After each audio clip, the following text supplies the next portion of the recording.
From the NewsChannel 5 network, this is Inside Politics. Hello, everyone. I'm NewsChannel 5's political analyst, Pat Nolan. Welcome to Inside Politics. The month of July brings the celebration of America's Independence Day, but 245 years after it was proclaimed by the Continental Congress on July 4th, 1776, what is the status of the Declaration of Independence, especially after a pandemic, economic challenges, racial unrest, and an insurrection at the U.S. Capitol? To discuss those topics, as well as the story of how and why the Declaration came to be and its impact on our history and culture, we welcome back MTSU political science professor Dr. John Weil to Inside Politics. Much as he did for the American flag, Dr. Weil, who is also Dean of the Honors College down at MTSU, has produced an encyclopedia-type book on our nation's founding document. Dr. Weil, welcome back to the program. Good to be here. You made this book. Why did you do this book on the Declaration of Independence? It would seem to be a logical next step after the book you wrote on the American flag, but it appears you were also motivated by where you grew up, an experience you had in grammar school, and where you went to college.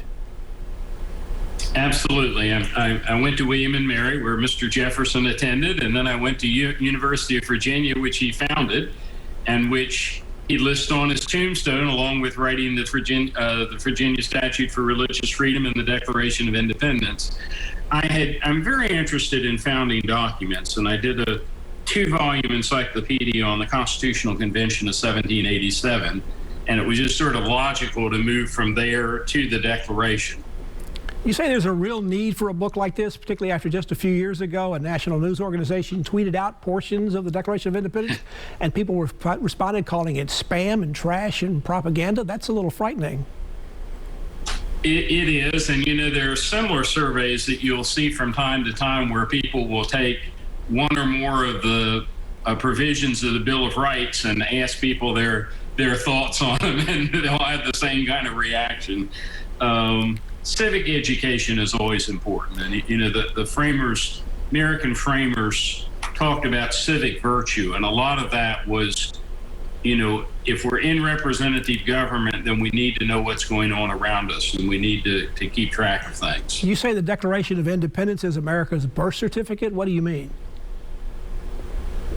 Well, it's, you know, it's the time where we are proclaiming that we are a nation. You know, now, actually, and we'll probably talk about this as we go on, July 2nd is actually the day that a resolution for independence was adopted, but 2 days later, the Declaration of Independence was adopted as an explanation of the Declaration for the watching world. Prior to this time, particularly those that we might be seeking for as foreign allies, were concerned that we were just going to patch it up, and if they intervened, they'd make Great Britain mad without accomplishing anything. And this was telling the world, no, we mean it. We're going to separate. You've explained why July 4th is the holiday, not July 2nd, although John Adams, one of those who helped write the document, thought July 2nd would be the day it would be commemorated. He was a part of that committee that drafted it.